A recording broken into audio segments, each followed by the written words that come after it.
We have entered the year 2025, and that means for the Canadian Army, the clock has begun ticking in earnest. Back in July 2023, the Trudeau Liberal government made a promise to the NATO alliance that in 2025, Canada would bolster our forward-based military commitment in Latvia. It is time to target exactly how our understrength Army is going to manage to sustain that level of increased operational tempo. Since June 2017, Canada has commanded the multinational NATO Brigade Group in Latvia, along with a Canadian contingent of approximately 800 personnel. Today, I am announcing that we are going to more than double our presence, deploying up to an additional 1,200 members of the Canadian Armed Forces to serve and defend democracy and the rule of law. The promise that Trudeau made is that commitment will grow to a full brigade-sized contingent of approximately 2,300 troops later this year. Anyone familiar with the Canadian military's current crippling shortfall of trained personnel will realize this will be one hell of a steep challenge to sustain. The current tour length for troops based in Latvia is 6 months to 1 year.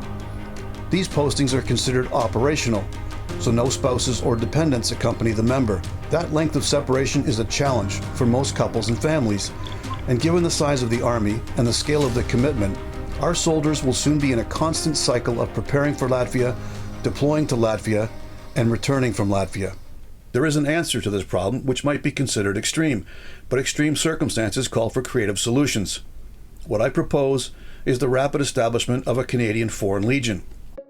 Based on the successful formula for the French and Spanish Foreign Legions, recruits would sign contracts for a 5-year tour of duty. At the successful completion of that contract, they would be granted full Canadian citizenship.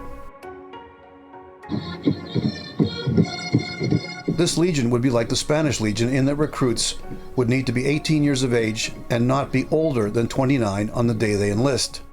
All recruits would be single and enrolled on a priority basis based upon physical fitness, mental aptitude, with previous military service being a bonus.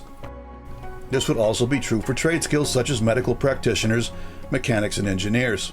Should a member of this Canadian Legion become injured or wounded prior to the 5-year commitment, they would follow in the French example and automatically be granted full Canadian citizenship.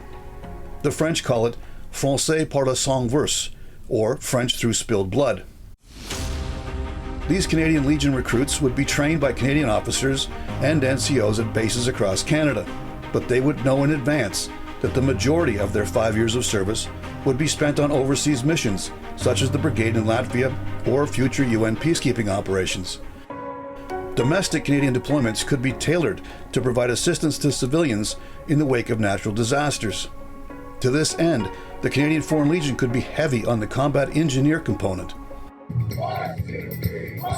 The question of retention for these legionnaires is a simple matter of withholding the bulk of their pay package. For instance, if the base annual pay rate was $60,000, then $40,000 per year would be held in trust until the contract is complete. At the end of the 5-year contract, the legionnaire would be released as a full citizen with a starting nest egg of $200,000. Both the French and Spanish Foreign Legions have evolved into highly respected military formations, which have earned their respective countries glory and respect on global battlefields. The original rationale for France and Spain to create such legions was to avoid conscripting their own citizens to police the remnants of their far-flung empires. In Canada's case, it would be a means of bringing in a high level of immigrant to solve a manpower shortage within our military that has reached a critical tipping point. With the Canadian Foreign Legion deployed, the regular Canadian Combat Arms units could begin the healing process of bringing themselves back to full operational readiness back here in Canada. It would be a win-win for Canada.